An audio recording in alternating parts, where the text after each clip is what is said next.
نحمده ونصلي على رسوله الكريم أما بعد فأعوذ بالله من الشيطان الرجيم بسم الله الرحمن الرحيم رب اشرح لي صدري ويسر لي أمري واحلل عقدة من لساني يفقه قولي رب زدني علما اللهم فقهنا في الدين اللهم إني أسألك إيمانا لا يرتد ونعيما لا ينفد ومرافقة محمد صلی اللہ علیہ وسلم فی اعلی جنت الخلد آمین یا رب العالمین۔ انشاءاللہ آج ہم اپنی اسماء الحسنہ کی سیریز کا آخری نام، خوبصورت نام اللہ سبحانہ وتعالیٰ کا ذوالجلال والاکرام کے بارے میں بات کریں گے۔ اللہ سبحانہ وتعالیٰ کا یہ خوبصورت نام قرآن حکیم میں آیا ہے۔ سورۃ الرحمن میں اللہ تعالیٰ فرماتے ہیں تبارک اسم ربک ذی الجلال والاکرام، بابرکت ہے تیرے رب کا نام جو جلال والا اور عزت والا ہے۔ اور اسی طرح سورہ الرحمن ہی میں اللہ سبحانہ وتعالیٰ فرماتے ہیں وَيَبْقَى وَجْهُ رَبِّكَ ذُو الْجَلَالِ وَالْإِكْرَامِ، اور باقی رہے گا چہرہ، باقی رہے گی ذات تیرے رب کی جو جلال والا اور اکرام والا ہے۔ حدیث میں بھی اس نام کی فضیلت وارد ہوئی ہے۔ سیدنا ربیعہ بن عامر رضی اللہ عنہ بیان کرتے ہیں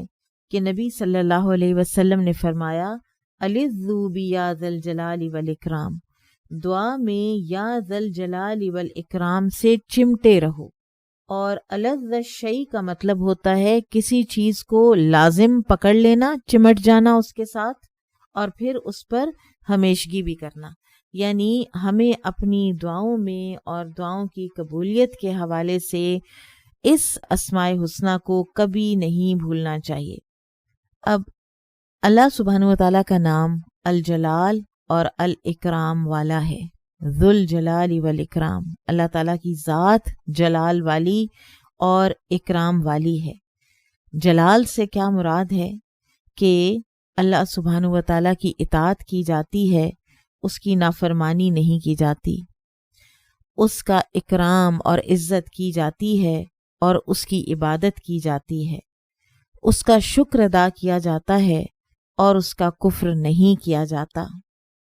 اور اسی طرح سے اللہ تعالیٰ کا الاکرام والا ہونا، ذوالجلالی والاکرام، وہ اکرام والا ہے، یعنی وہ اپنے اولیاء کے لیے ان اولیاء اللہ لا خوف علیہم ولا هم یحزنون، وہ جو اللہ کے دوست ہوتے ہیں ان کا اکرام کرتا ہے، ان پر اپنی رحمت کی نظر ڈالتا ہے، ان پر اپنی رحمت کے ساتھ رجوع کرتا ہے۔ سو اللہ سبحانہ وتعالی شاندار روب اور جلال والا ہے، کامل بزرگی والا ہے، اور اپنے اولیاء، اپنے دوستوں کے لیے اللہ سبحانہ وتعالی اکرام والا ہے، ان کا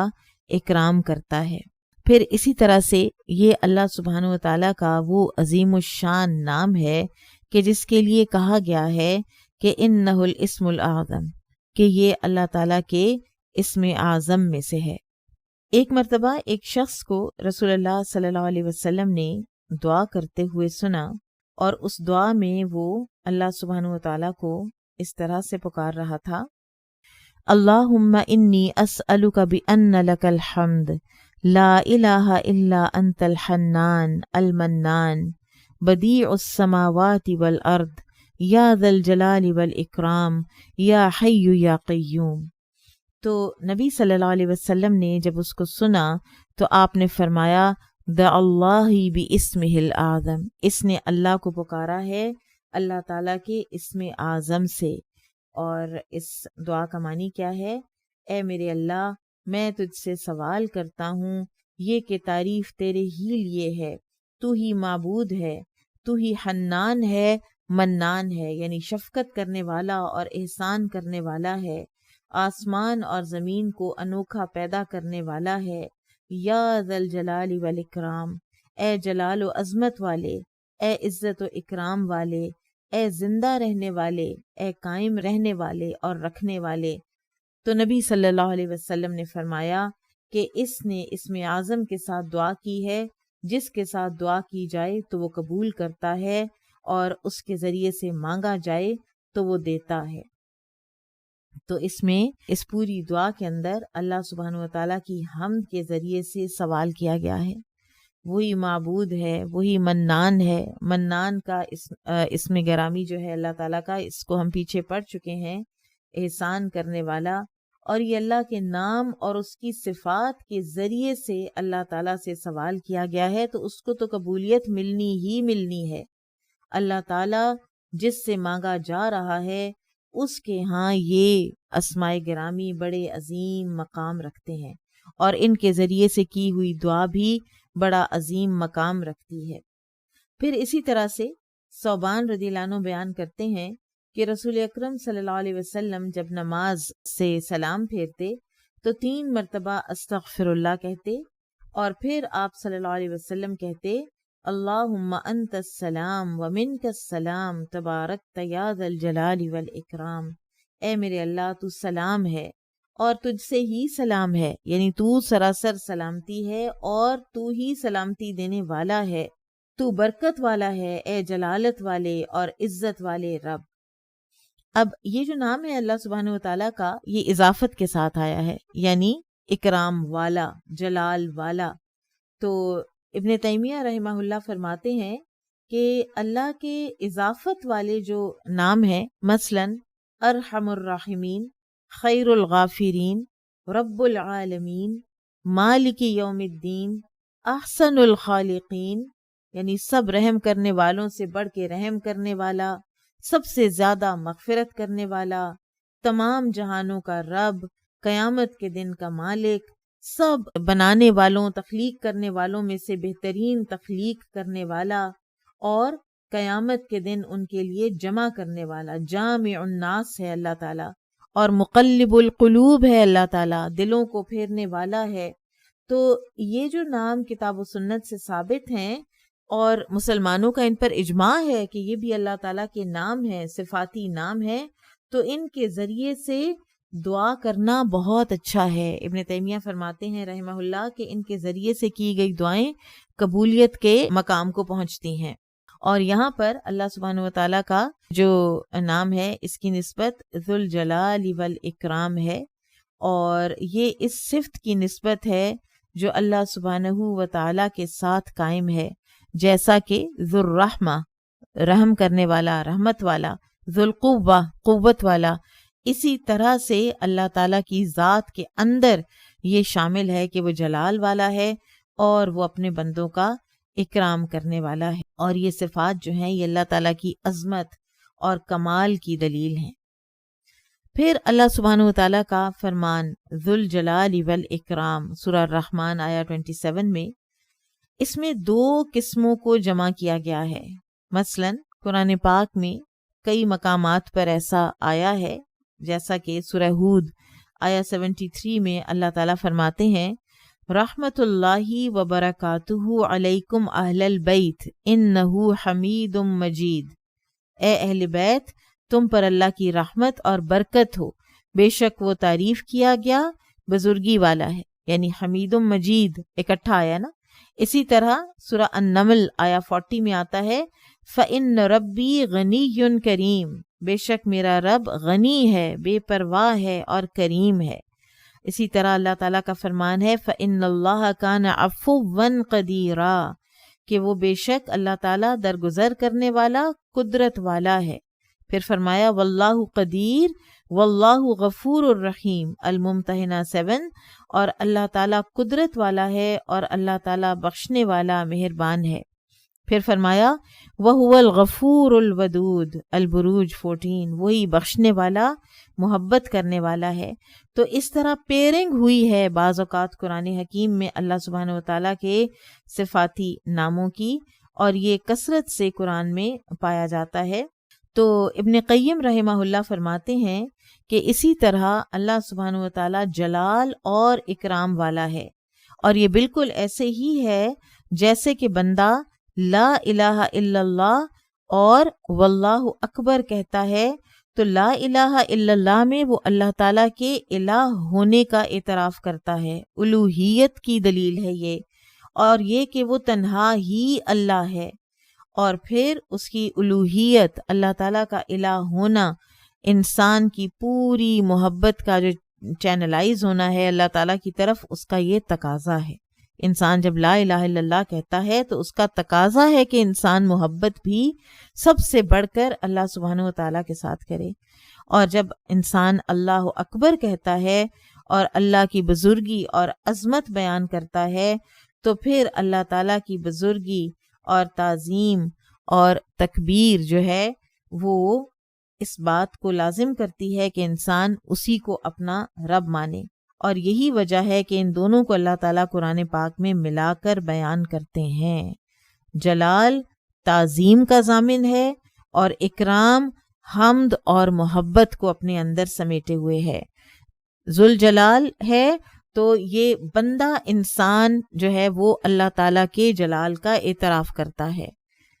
اور اب اپنے دل میں اللہ تعالیٰ کا ایک روب پاتا ہے، اس کی عظمت اور بزرگی کا احساس پاتا ہے اور اس کے مطابق اس کا ادب کرتا ہے۔ اور اللہ تعالیٰ اپنے بندوں کے ساتھ اکرام والا ہے، اللہ تعالیٰ ان کے اوپر نعمتیں برساتا ہے، رحمت کے ساتھ رجوع کرتا ہے، اپنے بندوں کی مغفرت کرتا ہے۔ خطابی رحمہ اللہ فرماتے ہیں کہ اس کا معنی ذوالجلال والاکرام کا یہ ہے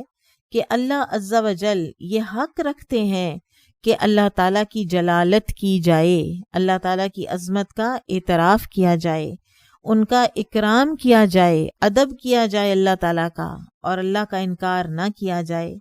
اور یہ بھی اس کا مطلب ہے کہ اللہ اپنے دوستوں کو عزت دیتے ہیں، ان کے درجات بلند کرتے ہیں، دنیا میں اپنی اطاعت کی ان کو توفیق دیتے ہیں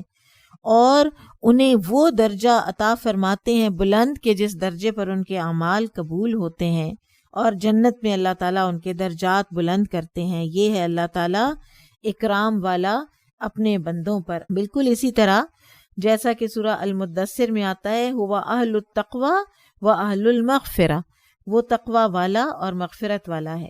مغفرت اللہ کی طرف منسوب ہے، یعنی مغفرت اللہ کرتا ہے، لیکن اہل التقوی کا یہ مراد نہیں ہے نعوذ باللہ کہ اللہ تعالیٰ تقوی کرتے ہیں، بلکہ یہ کہ بندے اس کا تقوی اختیار کرتے ہیں اور وہ اس بات کا اہل ہے کہ اس کا تقوی اختیار کیا جائے۔ اسی طرح سے جلال اور اکرام میں دونوں چیزیں آ گئیں، اللہ کا جلال، اللہ کا روب، اس کی عظمت، اس کی ہیبت انسان کے دل میں ہو، اور اللہ تعالیٰ اپنے بندوں پر اکرام کرنے والا ہے، اللہ تعالیٰ اپنے بندوں کو عزت بھی دیتا ہے اور ان کے درجات بلند کرتا ہے، جیسا کہ بھی پہلے بتایا گیا۔ رسول اکرم صلی اللہ علیہ وسلم جب رکوع سے سر اٹھاتے تو فرماتے ربنا ولک الحمد ملء السماوات وملء الارض وملء ما بینہما وملء ما شئت من شیء بعد اہل الثناء والمجد احق ما قال العبد وکلنا لک عبد اللہم لا مانع لما اعطیت ولا معطی لما منعت ولا ينفع ذا الجد منک الجد۔ اے ہمارے رب، تیرے لیے حمد ہے آسمانوں اور زمین کی بھرائی کے مطابق، اور اس کے بعد تو جس چیز کو چاہے بھر لے اس کے مطابق۔ اے ثنا اور بزرگی والے، تو زیادہ حقدار ہے۔ جو بندے نے کہا کہ ہم تیرے بندے ہیں، اے اللہ، نہیں کوئی روکنے والا جسے تو دے، نہیں کوئی دینے والا جسے تو روک لے۔ تیری بزرگی کے سامنے کسی کی بزرگی کام نہیں آتی، یعنی اپنی ذات کی بزرگی اور ثنا کا تو ہی مستحق ہے۔ کیا خوبصورت یہ ثنا ہے اور بزرگی کا بیان ہے جو ہمیں نبی صلی اللہ علیہ وسلم نے سکھایا۔ ہم تو اپنی نمازوں میں کتنی جلدی کرتے ہیں، ہم رکوع کرتے ہیں تو اللہ تعالیٰ کی تعظیم کی تسبیحات بھی ہم غیر حاضر دل کے ساتھ پڑھ رہے ہوتے ہیں۔ یہ اللہ تعالیٰ کے ادب کے خلاف ہے۔ اگر ہم اس کو ذوالجلال مانتے ہیں تو ہم اپنی نمازوں میں خشوع اختیار کریں گے۔ کس ہستی کے سامنے ہم کھڑے ہیں، کس ہستی کی بزرگی ہم بیان کر رہے ہیں، کس ہستی کے آگے ہم رکوع میں جا کے سبحان ربی العظیم پڑھ رہے ہیں۔ اور اگر اس کا شعور ہوگا، اس کا احساس ہوگا، تو یہ ہو نہیں سکتا کہ انسان پھر مزید تسبیحات نہ کرے، اپنے رکوع کو پرولونگ نہ کرے، پھر اٹھ کر قوما میں مزید سے اور مزید اس طرح کی تسبیحات نہ کہے، ورنہ ہم تو ربنا ولک الحمد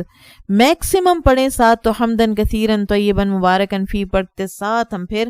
سجدے میں جا کے گر جاتے ہیں۔ پھر انسان کا دل کرے گا کہ اس جلال والے رب کے سامنے میں کھڑی ہوں تو مجھے خوب الحاح کرنی ہے، مجھے خوب اللہ سبحانہ وتعالیٰ کے آگے زاری کرنی ہے،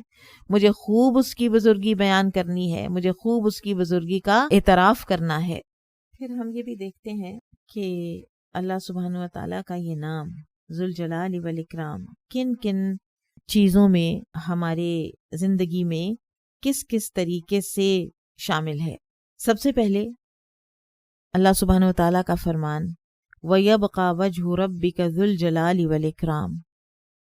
ابن کثیر رحمہ اللہ فرماتے ہیں کہ اللہ سبحانہ وتعالیٰ نے اپنے وجہ الکریم کی اس آیت میں تعریف فرمائی ہے کہ وہ جلال والا اور اکرام والا ہے، اور اس کا معنی یہ ہے کہ وہ ایسا نہیں ہے کہ اس کی نافرمانی کی جائے، اور وہ ایسا نہیں ہے کہ جس کی مخالفت کی جائے۔ ابن عباس رضی اللہ عنہما فرماتے ہیں ذو الجلال والاکرام کا معنی ہے ذو العظمتی والکبریائی، عظمت والا اور کبریائی والا۔ اسی طرح سے یہ تو ہو گیا الجلال، عظمت اور کبریائی والا۔ الاکرام وہ جو اپنے اولیاء کی تکریم کرتا ہے اور اپنے چنے ہوئے لوگوں کے درجات کو بلند کرتا ہے۔ تو جب انسان اللہ تعالیٰ کی ان صفات کے ذریعے سے ان صفات کا اعتراف کرتے ہوئے اللہ تعالیٰ کو پکارتا ہے تو اللہ تعالیٰ اس کی دعا ضرور قبول فرماتے ہیں۔ پھر اسی طرح سے سیدنا انس بن مالک رضی اللہ عنہ جو شفاعت والی طویل حدیث ہے اس میں روایت کرتے ہیں کہ نبی صلی اللہ علیہ وسلم نے فرمایا کہ پھر کہا جائے گا اے محمد اپنا سر اٹھائیے، جب آپ صلی اللہ علیہ وسلم ایک طویل سجدہ کر چکے ہوں گے، اور آپ کہیے آپ کی بات سنی جائے گی، آپ مانگیے آپ کو دیا جائے گا، آپ شفاعت کیجئے آپ کی شفاعت قبول کی جائے گی۔ تو نبی صلی اللہ علیہ وسلم فرماتے ہیں کہ میں کہوں گا اے میرے رب مجھے اجازت دے ان لوگوں کی شفاعت کرنے کی جنہوں نے لا الہ الا اللہ کہا تھا۔ تو اللہ تعالیٰ فرمائیں گے وعزتی وجلالی وکبریائی وعظمتی، کہ میری عزت کی قسم اور میرے جلال کی قسم اور میری کبریائی کی قسم اور میری عظمت کی قسم، میں ضرور اس جہنم میں سے نکال لوں گا من قال لا الہ الا اللہ، جس نے کہا ہوا ہوگا لا الہ الا اللہ۔ تو بعض علماء نے اس بات پر بھی غور و خوض کیا ہے کہ جلال، کبریائی اور عظمت ان تینوں میں فرق کیا ہے۔ تو بہرحال امام الکرمانی کہتے ہیں کہ یہ مترادف ہیں اور یہ ایک دوسرے کے قریب قریب ہم معنی ہیں الفاظ تینوں۔ پھر اسی طرح سے ابو ہریرہ رضی اللہ عنہ نے روایت کیا ہے نبی صلی اللہ علیہ وسلم سے کہ آپ نے فرمایا کہ قیامت کے دن اللہ تعالیٰ فرمائیں گے این المتحابون بجلالی، کہاں ہیں وہ لوگ کہ جو میرے جلال کی خاطر ایک دوسرے سے محبت کرتے تھے، آج میں انہیں ایک اپنے سائے میں جگہ دوں گا جس دن میرے سائے کے علاوہ اور کوئی سایہ ہی نہیں ہے۔ اور اسی طرح ایک اور روایت میں آتا ہے کہ اللہ تعالیٰ قیامت کے دن یہ فرمائیں گے کہ کہاں ہیں میرے جلال کی خاطر ایک دوسرے سے محبت کرنے والے، آج میں ان کو ایسے سائے میں جگہ دوں گا جس کے سوا اور کوئی سایہ نہیں ہے۔ ہم مانی ہیں دونوں، یہ دوسری حدیث جو ہے یہ صحیح مسلم کی ہے۔ تو اب المتحابون فی جلالی کا کیا معنی ہے؟ فی جلالی اور لی جلالی یا بی جلالی تینوں آئے ہیں حدیث میں، تو اس کے معنی کیا ہیں؟ اللہ سبحانہ و تعالیٰ کا جلال، اللہ کی ہیبت، اس کی سطوت، یہ کہ اللہ سبحانہ و تعالیٰ کی خاطر جب محبت کی جائے تو اس کے اندر شیطان کی کسی کارستانی کا یا شیطان کے کسی وسوسے کا یا انسان کی اپنی ایگو اور اپنی پرائیڈ کا کسی قسم کا کوئی شائبہ تک نہ ہو، اور صرف اللہ سبحانہ و تعالیٰ کی خاطر وہ محبت کی جائے، اس کے جلال کی خاطر۔ امام نبوی کہتے ہیں المتحابون بجلالی کا معنی ہے کہ میری عظمت اور میری اطاعت کی خاطر ایک دوسرے سے محبت کرتے ہیں. یہ بندہ اللہ سے بہت محبت کرتا ہے, یہ بندہ اللہ تعالیٰ کی بہت اطاعت کرتا ہے, لہٰذا مجھے اس سے محبت ہے. اور اس میں دنیاوی کسی قسم کا کوئی بھی شائبہ تک موجود نہ ہو کہ اس کو اللہ تعالیٰ نے اتنا دنیا میں دے رکھا ہے یا اس کا اتنا مقام و مرتبہ ہے, لہٰذا اس لیے مجھے اس کے ساتھ تعلقات بنا کے رکھنے ہیں. ہاں ٹھیک ہے, اللہ کی خاطر بھی کرتے ہیں, لیکن محبت جو ہے وہ ایسے اللہ والوں سے تو ضرور ہے کہ جن کے پاس مال و دولت بھی ہے, لیکن وہ جو فقراء ہیں, وہ جن کو اللہ تعالیٰ نے دنیاوی لحاظ سے کم دے رکھا ہے, تو اہل دین جو ہیں وہ ان کی طرف دیکھیں بھی نہیں. تو یہ اللہ تعالیٰ کے جلال کی خاطر کی محبت نہیں ہوگی. ہمیں اپنی اللہ تعالیٰ کے جلال کی خاطر کی ہوئی محبتوں کے جو دعوے ہیں نا, ان کو چیک کرنا ہوگا کہ ہم کس سے محبت کرتے ہیں. کیا واقعی ہم ہر اس انسان سے محبت کرتے ہیں یا ہم پک اینڈ چوز کرتے ہیں؟ ہمارا کرائیٹیریا کیا ہوتا ہے؟ صرف اور صرف اللہ کی محبت اور اطاعت والا شخص, یا یہ کہ اس کے ساتھ دنیاوی لحاظ سے بھی کوئی کچھ نہ کچھ جڑا ہوا ہو, تو ایسا شخص. تو یہی یہاں پر ہی چیک لگ جائے گا, اور صرف اللہ تعالیٰ کی رضاؤں کی خاطر محبت ہو. اسی طرح سے اس سے پہلے یہ بات گزر چکی جو ام المومنین عائشہ رضی اللہ تعالیٰ عنہا فرمایا کرتی تھیں کہ نبی صلی اللہ علیہ وسلم اپنی ہر نماز کے بعد فرمایا کرتے تھے 3 دفعہ استغفار کے بعد, اللہم انت السلام ومنک السلام تبارکت یا ذا الجلال والاکرام. تو اللہ سبحانہ وتعالیٰ کا جو یہ نام ہے, اس کے ساتھ چمٹ کے رہنا, اس نام کو بار بار ذکر کرنا, اللہ تعالیٰ کی اس نام کے ذریعے سے عظمت, کبریائی, اس کا جود و سخا ہونے والا اور صاحب جود و سخا ہونے والا, اس کا ہر عام و خاص پر احسان کرنے والا, اس کا اپنے اولیاء اور اپنے چنے ہوئے لوگوں کی تکریم کرنے والا ہونا, یہ سب کچھ جو ہے وہ اسی نام کے اندر آتا ہے. ابن القیم رحمہ اللہ نے جو قصیدہ نونیہ لکھا ہے, جس کا ہر لفظ کا اینڈ نون پر ہوتا ہے, تو وہ اللہ تعالیٰ کے اس نام کے حوالے سے فرماتے ہیں وَهُوَ الْجَلِيلُ فَكُلُّ أَوْصَافِ الْجَلَالِ لَهُ مُحَقَّقَةً بِلَا بَطْلَانٍ, کہ اللہ تعالیٰ الجلیل ہے, وہ روب والا ہے, وہ عظمت اور ہیبت اور کبریائی والا ہے, ہر جلال کا وصف اس کے اندر موجود ہے, اور یہ تحقیق شدہ بات ہے, اس کے اندر کچھ بھی باطل نہیں ہے, اس کے اندر کچھ بھی غلط نہیں ہے. سو لہٰذا جلال تعظیم کی اس سے ہے, جنس سے, اور اکرام محبت اور حمد کی جنس سے ہے. جیسا کہ آتا ہے لہ الملک و لہ الحمد, تو بادشاہی بھی اسی کی ہے اور تعریف بھی اسی کے لیے ہے, حمد بھی اسی کے لیے. اسی طرح جلال اور ملک دونوں دے گو ٹوگیدر نا, تو یہ بھی اللہ کے لیے ہے, اور اکرام اور حمد بھی اللہ سبحانہ و تعالیٰ ہی کے لیے ہے. اللہ تعالیٰ ہمیں توفیق عطا فرمائے کہ ہم اللہ تعالیٰ کے خوبصورت ناموں کو اسی طرح سمجھیں, اسی طرح مانیں, اسی طرح ان کا ادب کریں. اور یہ جو پورا کورس ہے, اس کی ایک جو میجر اس کا جو ریزن ہے وہ یہ ہے کہ ہم جان جائیں کہ اللہ سبحانہ و تعالیٰ کے ناموں سے اللہ کو پکارنا کیا حیثیت رکھتا ہے, اور کس کس طریقے سے ہم مختلف ناموں کے ذریعے سے اللہ تعالیٰ کو پکار سکتے ہیں. ورنہ عوام الناس کو چند ایک نام پتہ ہیں, اور وہ بھی پورے ان کے معنی کے ساتھ لوگوں کو پتہ نہیں ہوتا. تو کس طرح سے کب ہم اللہ اللطیف کو پکار سکتے ہیں, کب ہم اللہ المنان کو پکاریں گے, کب ہم اللہ الرزاق کو پکاریں گے, ذوالقوہ کو, قوی کو, عزیز, بصیر, سمیع, یہ سارے نام جن کو ہم قرآن حکیم میں پڑھتے تو ہیں لیکن ہم اس کے ایکسٹینٹ تک نہیں پہنچتے. اور جب جب آپ اس دنیا میں مختلف کسی نہ کسی چیز کو ایکسپیرینس کرتے ہیں, کسی اپنے حال میں سے گزرتے ہیں, تو آپ کو پھر جب یہ سب پڑھا ہوا ہوتا ہے تو آپ کو اللہ تعالیٰ کے مختلف نام مختلف سچویشنز میں یاد آتے ہیں. مثلا ابھی کچھ ہی دن اللہ تعالیٰ لے گیا ایک پہاڑوں والی جگہ پر, اتنے بڑے بڑے پہاڑ, اتنے ہیوج پہاڑ, اور پھر ان کے نیچے ٹھاٹھیں مارتا ہوا بہتا دریا,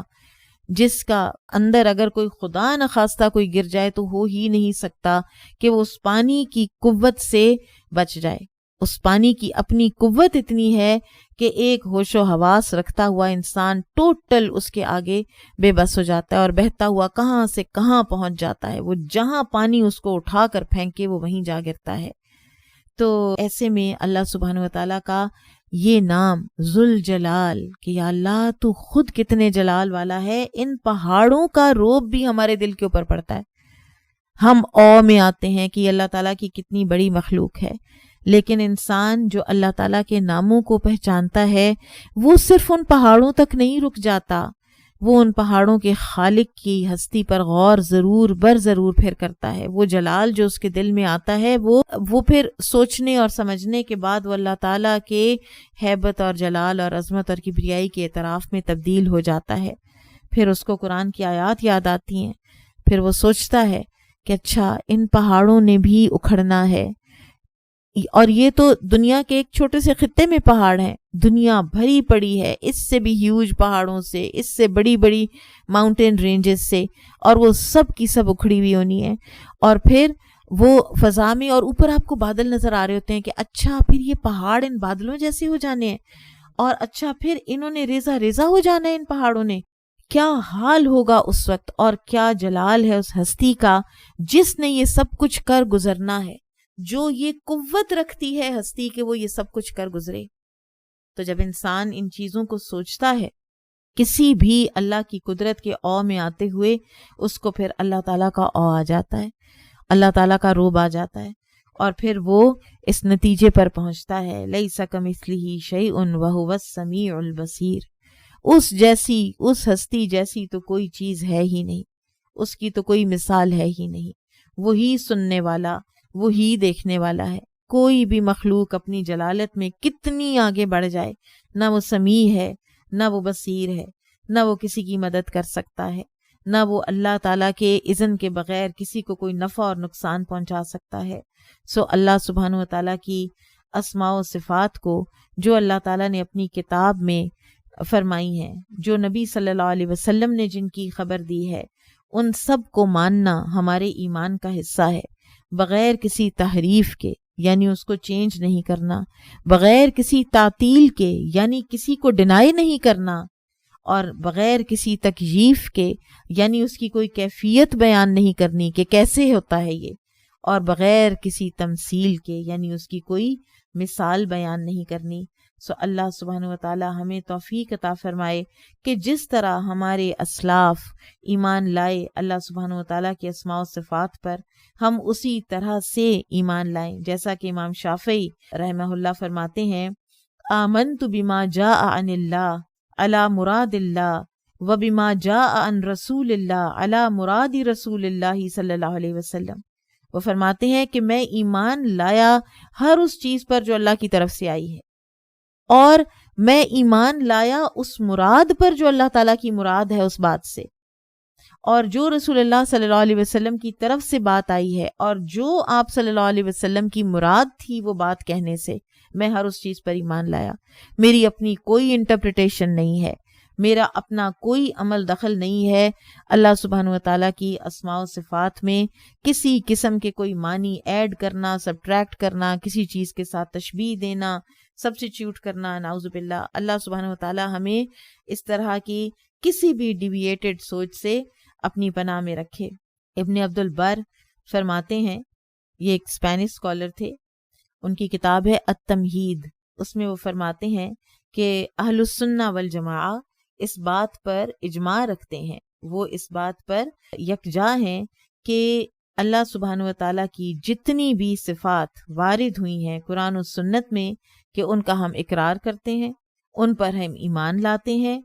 اور ان پر ہم حقیقی جس طرح سے بتائی گئی ہیں بس اسی طرح سے ہم ایمان لاتے ہیں. ہم ان کے اندر سے مجازی معنی، کوئی مجازی پہلو نہیں نکالتے، کیونکہ جب فلسفی آئی اسلام میں، یونانی فلسفی کی کتابیں جو ہیں وہ ٹرانسلیٹ ہوئیں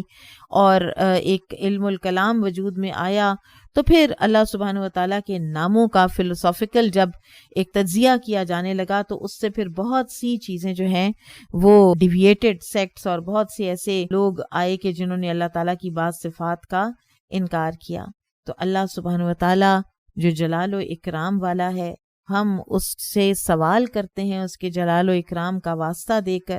اس کی تمام عظمت والی صفات کا، کبریائی والی صفات کا،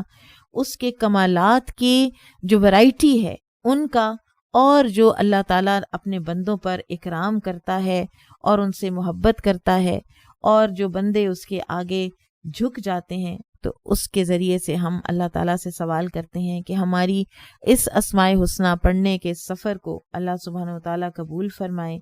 اور ہم سے راضی ہو جائیں، اور اس کو ہمارے لیے صدقہ جاریہ بھی بنائیں، اور ہمیں اس پر عمل پیرا ہونے کی توفیق عطا فرمائیں، اور زندگی بھر یہ یاد دہانی رہے کہ ہم نے اللہ سبحانہ وتعالیٰ کو اس کے مختلف ناموں سے پکارتے ہی رہنا ہے، پکارتے ہی رہنا ہے۔ مجھے اتنا خوبصورت ایک نام اللہ تعالیٰ کا یاد آ رہا ہے اس وقت، یا حیّ یا ستیر، اے حیا کرنے والے اور اے پردہ رکھنے والے۔ ہم میں سے آپ مجھے بتائیں کون ہے کہ جس کو اللہ تعالیٰ کے ان ناموں کی ضرورت نہیں ہے، کہ اللہ حیا کرنے والا ہے۔ بندہ ہاتھ اٹھاتا ہے تو اللہ حیا کرتا ہے کہ اس کے ہاتھوں کو خالی ہاتھ لوٹائے، اللہ کو حیا آتی ہے، وہ ستیر ہے۔ ہم میں سے کون ہے جو اس بات کا محتاج نہیں ہے کہ ہماری خلوتوں کی، ہماری تنہائیوں کے، ہمارے سوچوں کے، ہمارے دل کے اندر اٹھنے والی کئی بدگمانیوں کی اللہ تعالیٰ لوگوں تک نہ پہنچنے دے؟ تو وہ ستیر ہے، وہی ہے جو پردہ پوشیاں کرتا ہے۔ لیکن ہم میں سے اکثریت کو اللہ تعالیٰ کے ناموں کا پتہ ہی نہیں ہے، ہمیں شعور ہی نہیں ہے کہ ہمارا رب کیسا ہے،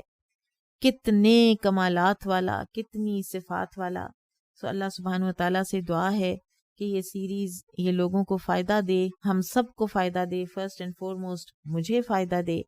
اور اللہ تعالیٰ کی ثنا تو ایسی ہے کہ جس کو شمار نہیں کیا جا سکتا۔ اللہ تعالیٰ کے نام بھی انفینٹ ہیں، یہ نہیں کہ ہم نے تمام ناموں کا احاطہ کر لیا ہے، لیکن اگر اتنے بھی ناموں سے ہم اللہ تعالیٰ کو پہچان جائیں تو یہ ہماری ہدایت کے لیے انشاءاللہ کافی ہوں گے۔ ربی اوزعنی ان اشکر نعمتک التی انعمت علی وعلی والدی وان اعمل صالحا ترضاہ وادخلنی برحمتک فی عبادک الصالحین۔ اے میرے رب، مجھے توفیق دے کہ میں تیری اس نعمت کا شکریہ ادا کر سکوں جو تو نے میرے اوپر اور میرے والدین کے اوپر کی ہے، اور مجھے توفیق عطا فرما دے کہ میں نیک عمل کروں جو تجھے پسند ہوں، اور مجھے اپنی رحمت کے ساتھ اپنے صالح بندوں میں داخل فرما دے۔ اور آخر میں ان صاحب کتاب کے لیے دعا گو ہوں کہ جنہوں نے اتنی خوبصورت کتاب لکھی۔ الشیخ عبد الرزاق البدر کی یہ کتاب تھی فقہ الاسماء الحسنہ کے نام سے، جو کہ عربک میں بک ہے، اور پھر اس کے ٹرانسلیٹرز کے لیے بہت دعائیں ہیں کہ جنہوں نے ہم جیسے کم علم، کم فہم لوگوں کے لیے یہ کتابیں ترجمہ کر کے عوام الناس تک پہنچائی ہیں۔ اللہ تعالیٰ سب کی محنتوں کو ان کے لیے صدقہ جاریہ بنائے، ان کے لیے قبول فرمائے۔ سبحانک اللہم و بحمدک، اشہد ان لا الہ الا انت، استغفرک و اتوب الیک، وصلی اللہ وسلم علی نبینا محمد وعلی آلہ وصحبہ۔ السلام علیکم ورحمۃ اللہ وبرکاتہ۔